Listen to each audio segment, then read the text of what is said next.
الحمد للہ وکفیٰ والصلاة والسلام علی عباده الذین اصطفیٰ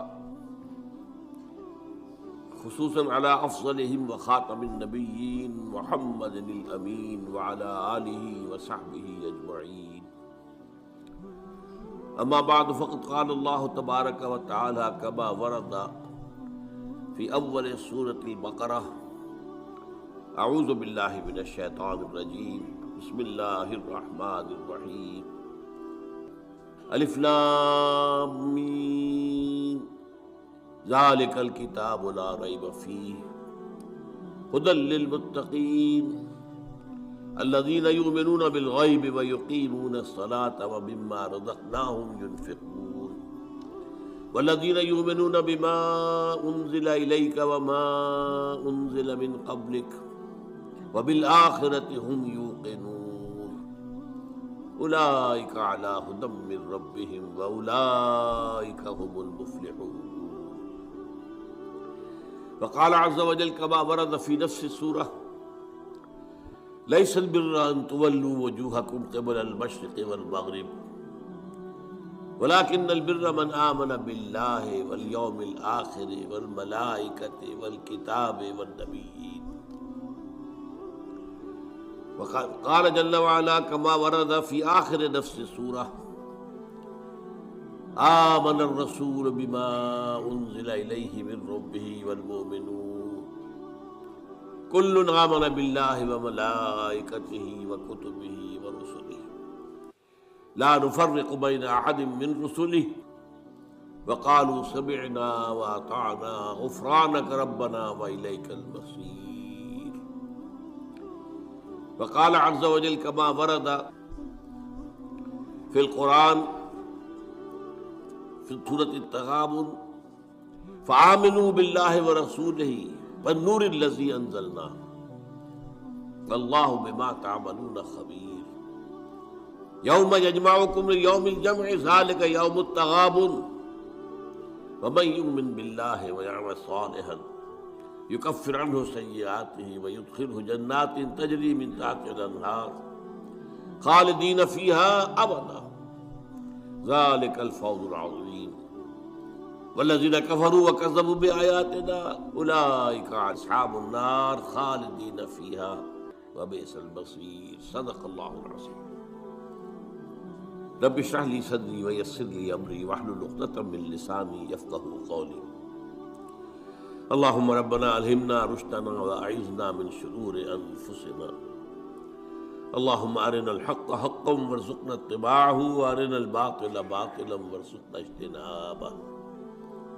اللهم صل على عبدك ونبيك ورسولك وحبيبك وخليلك محمد وبارك وسلم وبارك على جميع الأنبياء والمرسلين وعلى ملائكتك المقربين وعلى عبادك الصالحين وعلينا معهم يا أرحم الراحمين.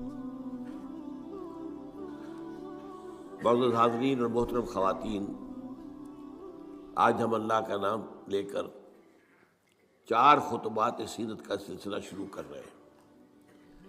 آپ دعا کریں کہ اللہ تعالیٰ حالات کو سازگار بنائے رکھے، میری طبیعت بھی اس قابل رہے کہ میں اس پروگرام کو پورا کر سکوں.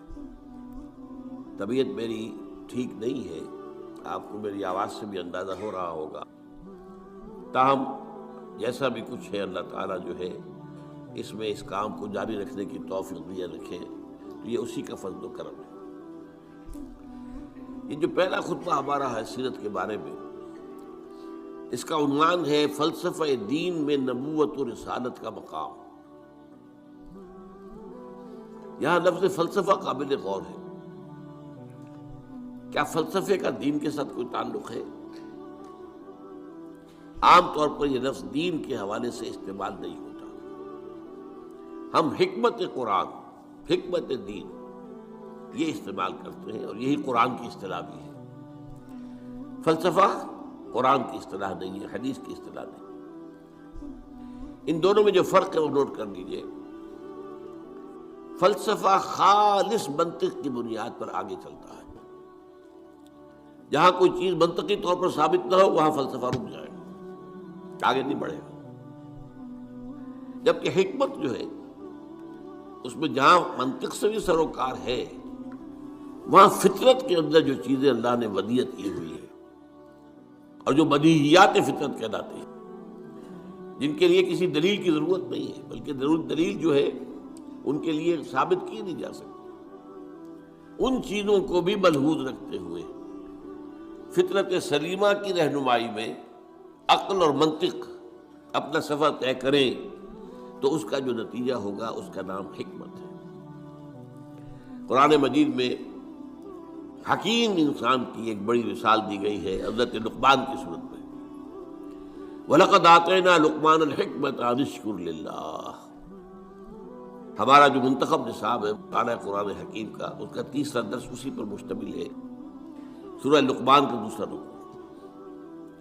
البتہ ایک بات جان لیجئے کہ فلسفے کی بہت سی شاخیں ہیں۔ منطق خود ایک فن ہے اگرچہ، لیکن وہ فلسفے کی شاخ شمار ہوتا ہے۔ ایک زمانے میں نفسیات بھی فلسفے کی شاخ تھی، یہ سب فلسفے کی، لیکن اب جو ہے فلسفے کے لیے علیحدہ علیحدہ نام اس کی مختلف شاخوں کے لیے۔ ایک کا نام ہے میٹا فزکس۔ میٹا فزکس جو ہے اس کا براہ راست تعلق جو ہے دین کے ساتھ ہے۔ ایک ہے فزیکل ورلڈ، وہ جو ہم اپنے حواس سے خمسہ سے جس کے بارے میں معلومات حاصل کرتے ہیں، جو مادی کائنات ہے، چاہے ہم نے اپنی ننگی آنکھ سے دیکھا چاہے ٹیلیسکوپ سے دیکھا، دیکھنے والی شے تو آنکھ ہی ہے نا۔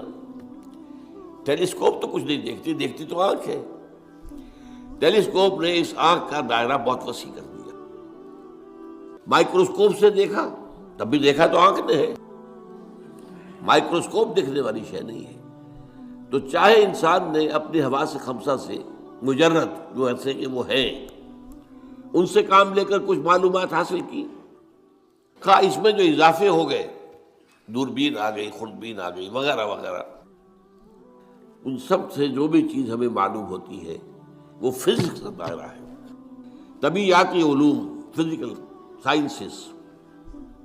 میٹا فزکس اس کا نام ہے جہاں یہ کہ حواس جو ہے یہ ساتھ نہیں دے سکتے، حواس کے دائرے سے باہر۔ میٹا فزکس، فزکس اور میٹا فزکس یہی فرق ہے۔ اب ظاہر بات ہے، میں نے ابھی جو آیات آپ کو سنائی ہیں سورہ بقرہ کی ابتدائی آیات اس اعتبار سے بہت اہم ہے۔ الف لام میم ذالک الکتاب لا ریب فیہ ھدی للمتقین الذین یؤمنون بالغیب۔ قرآن مجید سے استفادے کی شرط اول ہے غیب پر ایمان۔ غیب وہی چیز ہے جو آپ کے حواس کے ذریعے سے آپ کی گرفت میں نہیں آتی، آپ کے علم میں نہیں آتی۔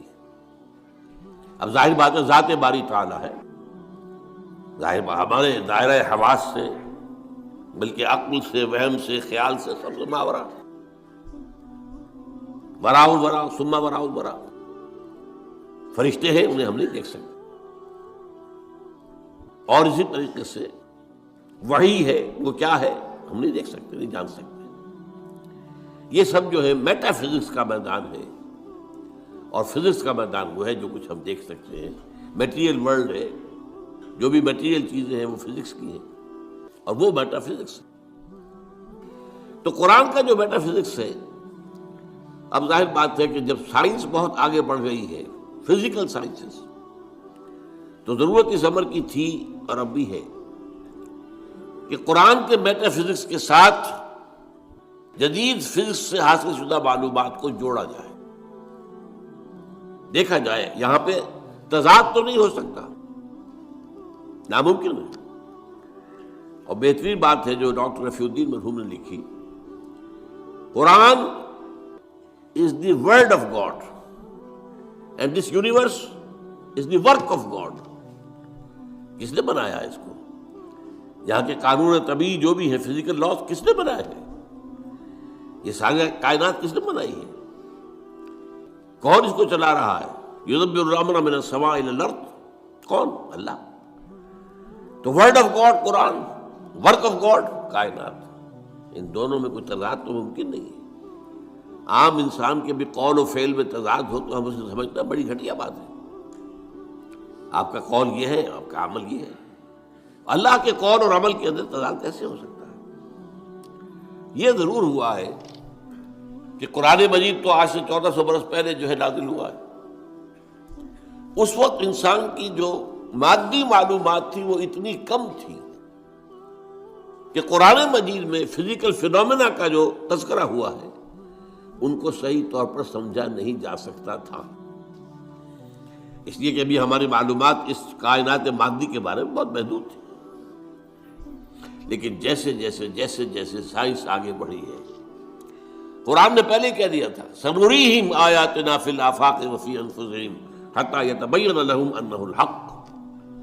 یہ ہم قرآن تو آج دے رہے ہیں تمہیں، لیکن ہم اپنی آیات، نشانیاں آفاق اور انفس میں دکھائیں گے اور دکھائیں گے، یہاں تک کہ یہ بات تم پر بالکل واضح ہو جائے گی، مبرہن ہو جائے گی، یہ قرآن حق. تو